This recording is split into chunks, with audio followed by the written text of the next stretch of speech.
In 1963, Pontiac built an engine so dominant it won races GM didn't want it to win, so powerful NASCAR had to rewrite the rulebook. And so successful, it forced the world's largest automaker to choose between victory and control. This is the story of the 421 Super Duty, the engine that made GM's racing ban inevitable. The sound hits you first, not the refined rumble of a luxury car or the disciplined purr of a touring sedan. This is something raw, a mechanical snarl that starts deep in the cast iron and climbs through 8 velocity stacks, each one gulping air like an open throat. The idle is lumpy, aggressive, almost impatient. When the throttle opens, the sound doesn't just grow louder, it transforms. The air itself seems to compress and release in waves, a visceral percussion that rattles chest cavities and shakes pavement. This is the Pontiac 421 Super Duty, and in 1962 it was the worst-kept secret in American motorsports. Look at it sitting in the engine bay of a Catalina, and you'd see something that doesn't belong. The valve covers are tall, almost comically oversized. The intake manifold rises like a monument to airflow, crowned with velocity stacks that belong on an Indy car, not a street machine. Chrome headers snake downward, each primary tube hand-formed and equal length. There's no air cleaner, no emissions equipment, no pretense whatsoever. This engine was never meant for grocery runs or highway cruising. It was built for one purpose, winning races, and it did. Daytona, Darlington, the drag strips of Southern California. Anywhere Pontiac showed up with 421 Super Duty power, they won. They won so often, so dominantly, that other manufacturers stopped showing up. They won so convincingly that even Ford, in the middle of its own total performance campaign, started filing complaints. And they won so publicly that General Motors could no longer pretend it wasn't happening. The 421 Super Duty represented everything the corporate leadership feared. It was expensive to produce, difficult to justify on any spreadsheet. A technical marvel that existed solely to circumvent a racing ban that GM itself had agreed to years earlier. Every victory was an embarrassment. Every magazine cover featuring a Pontiac in victory lane was evidence of insubordination. Every dealer who sold one to a racer was proof that Pontiac's performance division had gone rogue. The engineers at Pontiac knew this. They knew that every dyno pull, every casting refinement, every horsepower gain was accelerating toward an inevitable collision with corporate policy. But they couldn't stop.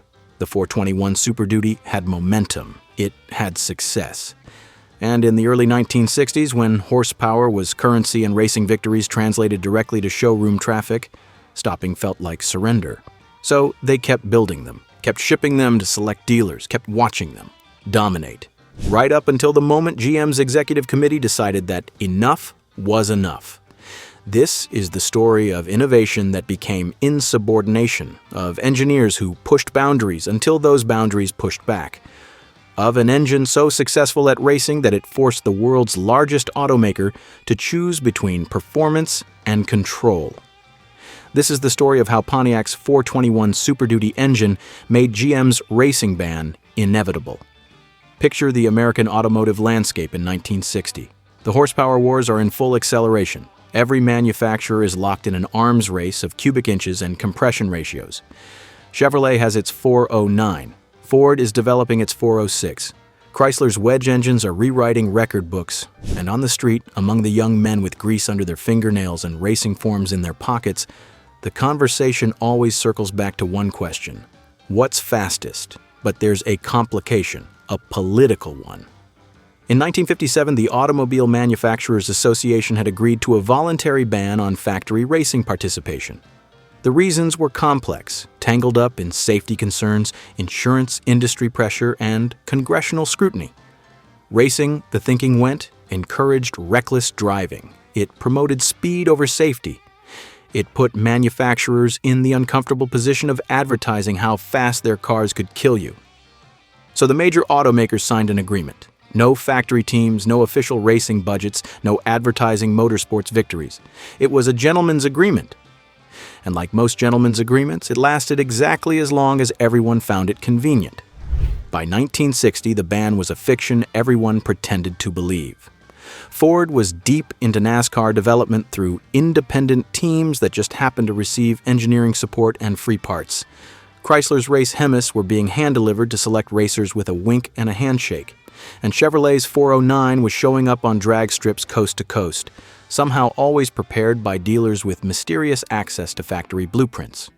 But Pontiac had a problem. The division had spent the 1950s as GM's boring middle child, not luxurious enough to compete with Cadillac, not youthful enough to challenge Chevrolet, just sensible sedans for sensible people who wanted something more substantial than a Chevy but couldn't quite afford a Buick. Sales were stagnant. The brand identity was mud. Something had to change.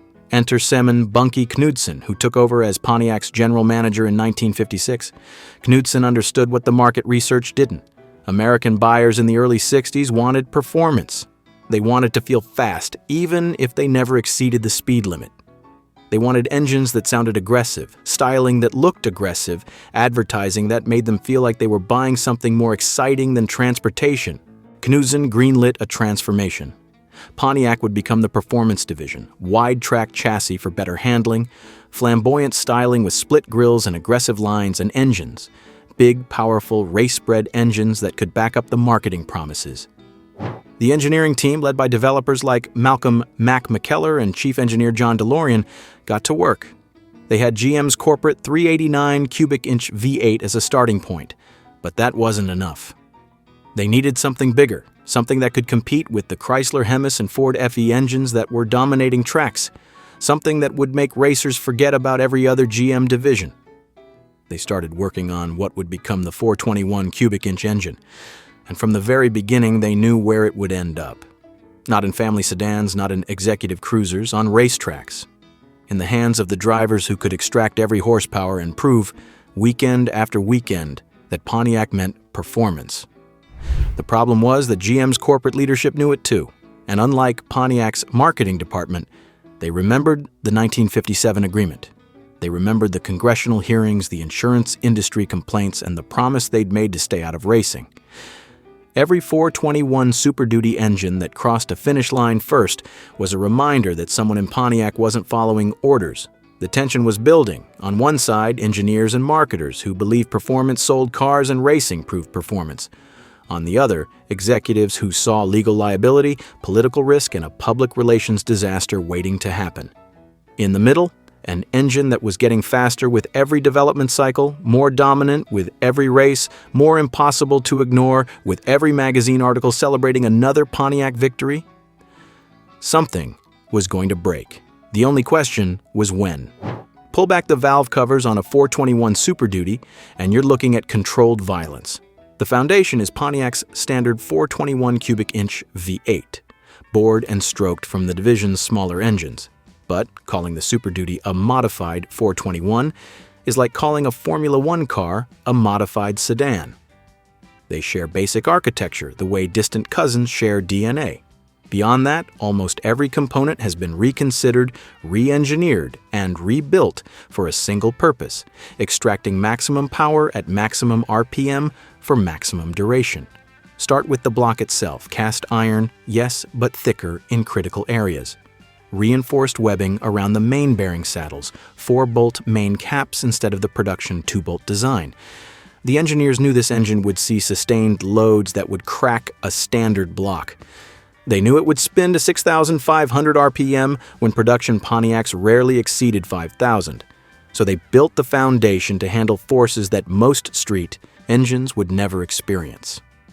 The crankshaft is forged steel, not cast iron.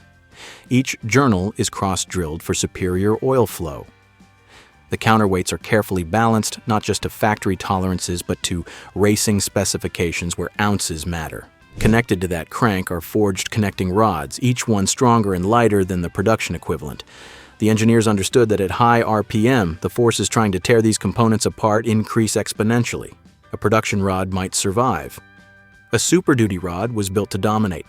The pistons tell the same story. Forged aluminum instead of cast. Compression ratios that climb to 12:1 and beyond. Dome shapes, designed not for smooth street running but for maximum cylinder pressure at peak RPM. These aren't components designed to last 100,000 miles of commuting. They're designed to survive a 500-mile NASCAR race or a full day of drag racing passes, then be rebuilt, by someone who understands what racing stress does to metal. But the real innovation happens above the deck. The cylinder heads are where the Super Duty transforms from strong to devastating. Pontiac's engineers developed heads with dramatically improved port flow. The intake ports are larger, smoother, more direct. The exhaust ports are optimized for scavenging, pulling spent gases out efficiently so the next intake charge can flood in. The valves are larger, 2.20-inch intakes, 1.76-inch exhausts in the most aggressive configurations. And those valves are opened by a camshaft designed to make a production engineer weep.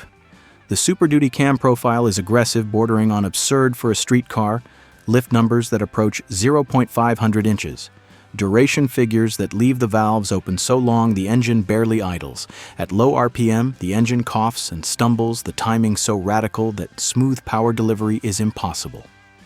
But at 5,000 RPM and climbing, when the airflow through those massive ports reaches critical velocity, the engine comes alive. It breathes. It screams. It makes power in quantities that shock even experienced racers. The induction system matches the ambition. The Super Duty could be ordered with different intake configurations depending on the racing application, but the most memorable was the 8-stack setup. Individual velocity stacks, each one feeding a port directly, each one gulping air without restriction. No air cleaner, no filtering, just open atmosphere to combustion chamber, the kind of setup that belongs on Indianapolis roadsters now sitting in what's technically a production car engine bay. According to period tests, the most aggressive 421 Super Duty configurations produced over 460 horsepower. Some racers with careful tuning and race fuel saw numbers approaching 500. In 1962, that was staggering. Chevrolet's 409 was making around 110 horsepower. Ford's 406 was in the same range. Chrysler's Race Hemis could match it, but they were rare and expensive. The Super Duty wasn't just competitive, it was dominant. And that dominance came from thousands of small decisions, each one pushing further from production reality. The header-style exhaust manifolds that routed each cylinder's exhaust gases independently for maximum flow. The McKellar-designed oil pan that kept oil at the pickup under hard cornering and acceleration. The Rochester fuel injection system available on some models, feeding precise amounts of fuel at precise moments. Every component optimized not for reliability or refinement, but for winning. The engineers knew exactly what they'd created. They knew these engines would be hand-assembled. They knew they'd require constant maintenance. They knew that selling them to the public, even in limited numbers, was stretching the definition of production vehicle to its breaking point.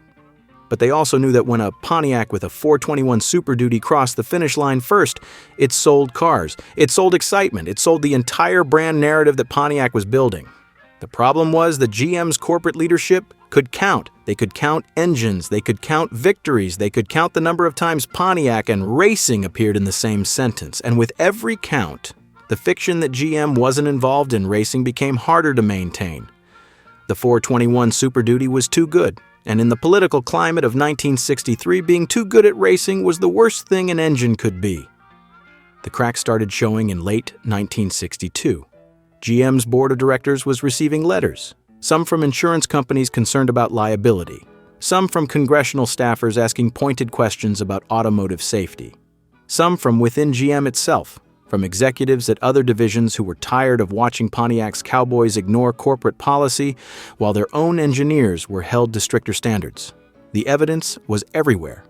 Magazine covers showing Pontiacs winning at Daytona, dealer ads trumpeting racing victories, technical articles describing the 421 Super Duty in loving detail, explaining exactly how Pontiac had built a race engine that technically anyone could order.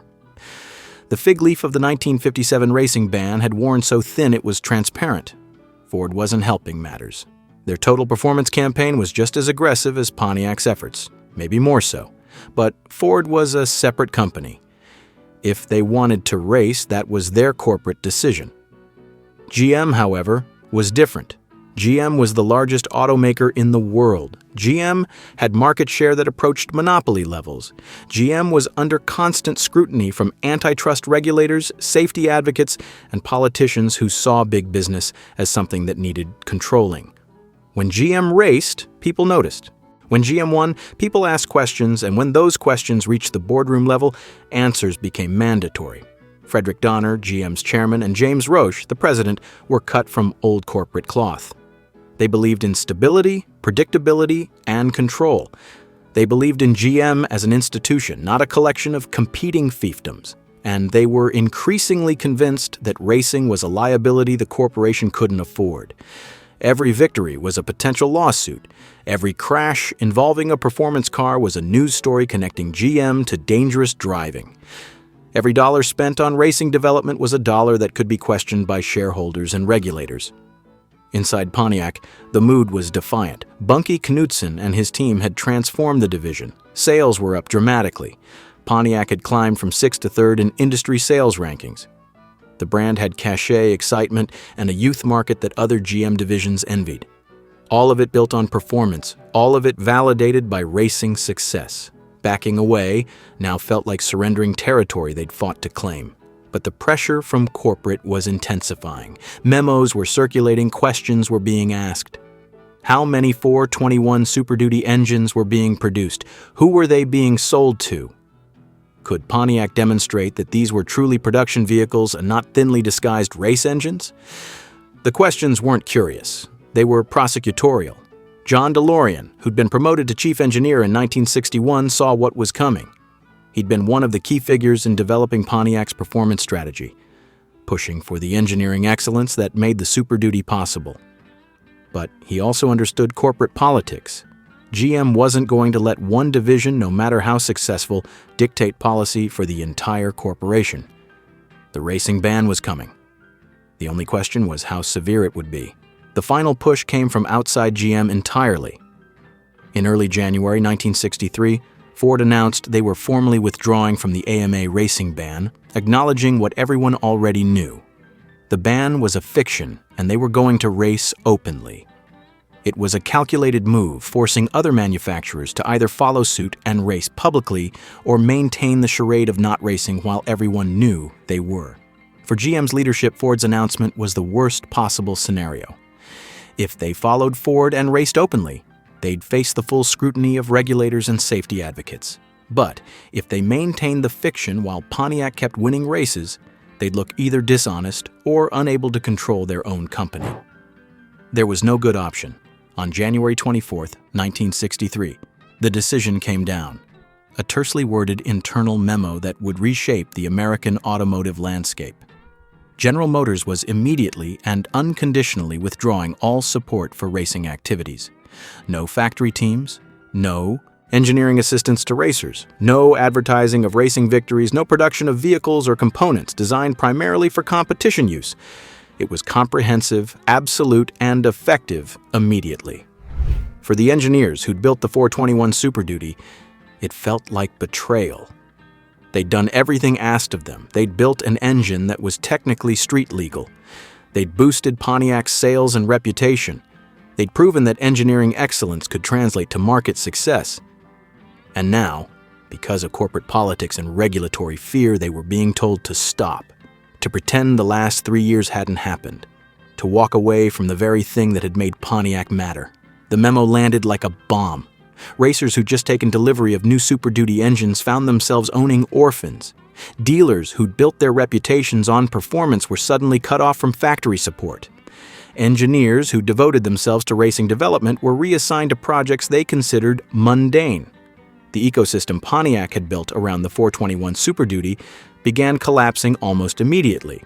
But engines don't disappear just because corporate says so, and racers don't stop racing just because the factory pulls support. The question wasn't whether the 421 Super Duty would continue to compete.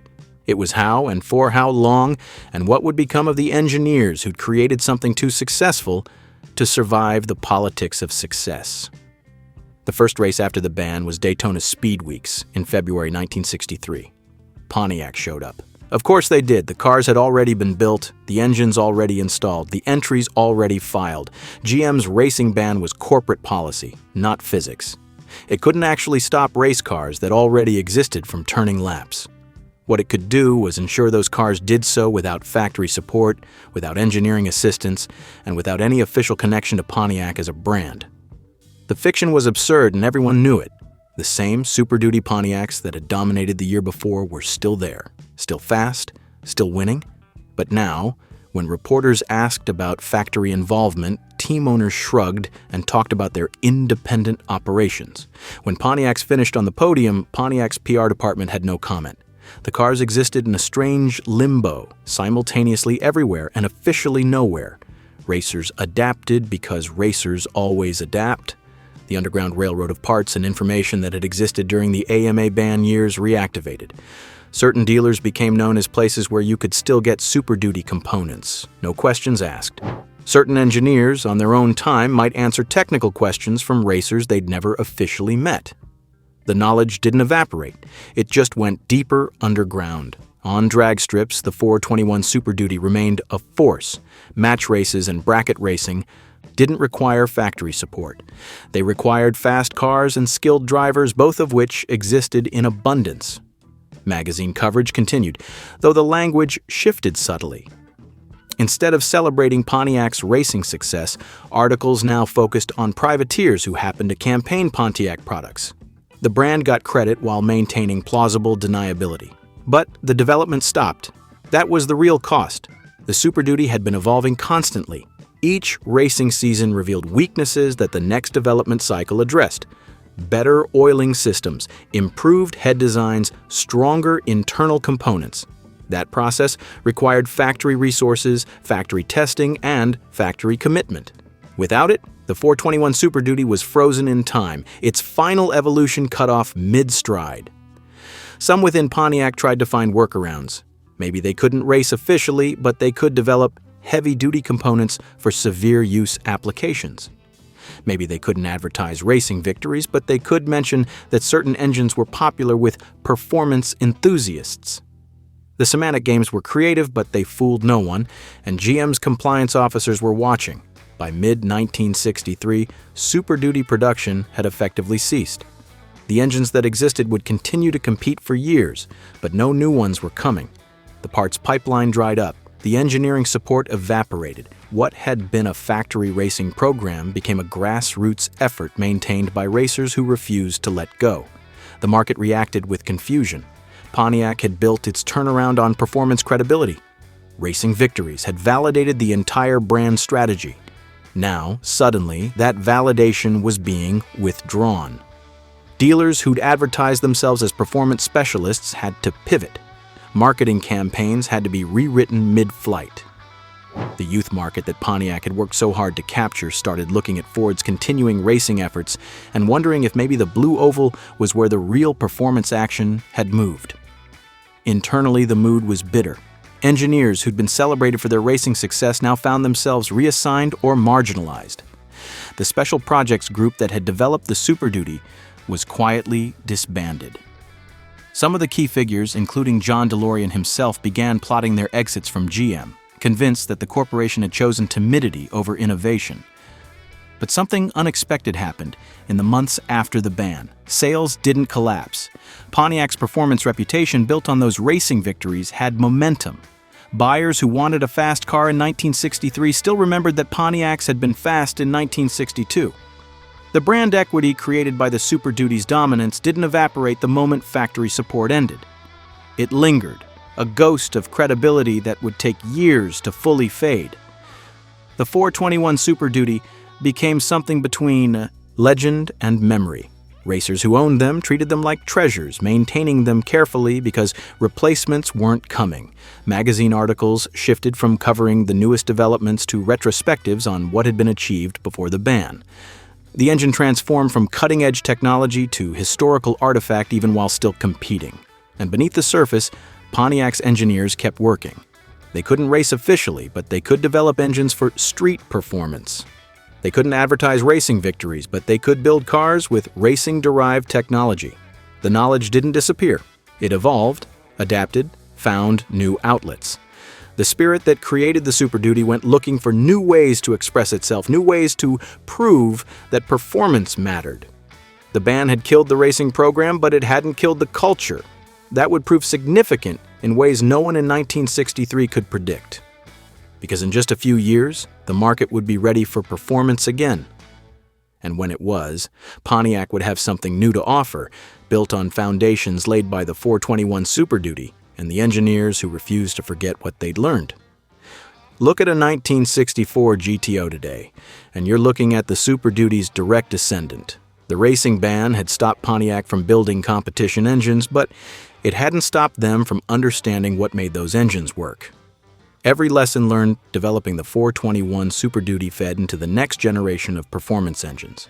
The 389 that powered the first GTOs used similar head designs, similar cam profiles, similar attention to airflow and breathing. It wasn't a race engine, but it was built by people who knew how race engines worked. The GTO changed everything. It proved that you could sell performance without racing it, that you could build excitement through styling, marketing, and engineering without needing track victories to validate the promise. In a strange way, the racing ban forced Pontiac to innovate in a new direction, creating the muscle car template that would define the decade. But the Super Duty itself never quite faded. In the small world of serious racers, those engines remained competitive far longer than anyone expected. Through the mid-60s, Super Duty Pontiacs kept showing up at tracks maintained by owner racers who'd learned to source parts through informal networks. They couldn't match the newest factory developments from Ford and Chrysler, but they didn't have to. They just had to run and keep running, a testament to how well they'd been engineered in the first place. Collectors discovered the Super Duty in the 1980s. Values began climbing as enthusiasts realized how rare these engines actually were. Pontiac had never produced them in large numbers, even during the height of the racing program. Finding an authentic Super Duty component became a treasure hunt. Finding a complete original engine became the kind of quest that defined serious collectors. Restoration specialists emerged who understood the subtleties, who could tell a genuine Super Duty head from a later reproduction, who knew which casting numbers mattered. The cultural rediscovery accelerated in the 1990s and 2000s. As muscle car nostalgia reached critical mass, the engines that predated the muscle car era gained new appreciation. The Super Duty represented something pure, something before marketing departments got fully involved, when racing was the point and sales were the byproduct. In an era of increasingly computerized, regulated, and sanitized performance, the Super Duty's raw, unapologetic mechanical violence felt almost revolutionary. Modern Pontiac enthusiasts, before the brand's 2010 closure, treated the Super Duty era with reverence. It represented the brand at its most daring, most innovative, most willing to risk corporate disapproval for engineering excellence. The fact that it ultimately triggered the racing ban only added to the legend. It was too good, too successful, too dangerous to be allowed to continue. That's not a failure. That's a very specific kind of success. The technical influence ripples forward in subtle ways. The 4-bolt main cap design the Super Duty used became standard on high-performance engines across the industry. The attention to port flow and cylinder head optimization became foundational to modern performance development. The understanding that racing validates engineering, even when marketing has to pretend it doesn't, became part of how automakers approach performance development. But perhaps the most lasting impact is philosophical. The 421 Super Duty proved that you could build something exceptional within corporate constraints, right up until the moment those constraints became unbearable. It showed that individual innovation could flourish inside massive organizations, at least temporarily. And it demonstrated that sometimes, on the cost of excellence, is conflict with the systems that enable that excellence. Today, when enthusiasts debate the greatest American performance engines, the 421 Super Duty appears on lists alongside the 426 Hemi, the 427 Copo, the Boss 429. It belongs there, not because of production numbers or widespread availability, but because of what it represented. Engineers pushing boundaries, corporations struggling to control them, and an engine that was so good at what it did that it couldn't be allowed to continue. The sound is what survivors remember most, that mechanical snarl at idle, promising violence. The way the note changed as RPM climbed, from aggressive to furious to nearly apocalyptic. Modern engines are faster, more efficient, more reliable, but they don't sound like that. They can't. The regulations, the emissions controls, the noise restrictions, the thousand compromises between performance and reality prevent it. The 421 Super Duty came from a moment when those compromises were still negotiable, when engineers could build what they believed in and deal with the consequences later, when racing mattered enough to risk corporate disapproval. That moment didn't last. Maybe it couldn't last. But while it did, it produced machines that still resonate decades later, not despite their inability to survive corporate politics, but because of it. What began as a racing engine became a rebellion. What began as engineering excellence became evidence of institutional conflict, and what was intended to dominate racetracks ended up reshaping how a corporation approached performance, innovation, and control. The 421 Super Duty didn't just make GM's racing ban inevitable, it made it necessary. And in doing so, it secured its own place in history as the engine that was too successful to survive. Return to that sound, the lumpy idle, the 8 velocity stacks gulping air, the moment before the throttle opens and controlled violence becomes something more primal. The 421 Super Duty was never just an engine. It was evidence of what happens when exceptional engineers gain enough autonomy to build something exceptional and enough success to make that something impossible to ignore. It was the contradiction at the heart of corporate performance, the tension between what sells cars and what protects the institution that builds them. And it was proof that sometimes being the best at something guarantees you won't be allowed to continue. Pontiac's engineers knew the ban was coming. They had to. Every victory made it more inevitable. Every magazine cover made corporate more nervous. Every letter from an insurance company or congressional staffer made the end more certain. But they kept building, kept refining, kept pushing the Super Duty forward because the alternative was accepting defeat before the battle was finished. The racing ban was supposed to end Pontiac's performance ambitions. Instead, it refined them. The GTO, the Ram Air engines, the Trans Am, the entire muscle car era that Pontiac helped define, all of it built on knowledge gained during the Super Duty years. You can't unlearn engineering excellence, you can only redirect it, and Pontiac redirected it brilliantly, transforming track dominance into showroom success. Today, the surviving Super Duty engines are worth fortunes, not because they're rare though they are, not because they're fast though they were, but because they represent a specific moment in automotive history when racing still mattered enough to risk everything, when engineers still had enough freedom to build what they believed in, and when success could be its own kind of liability.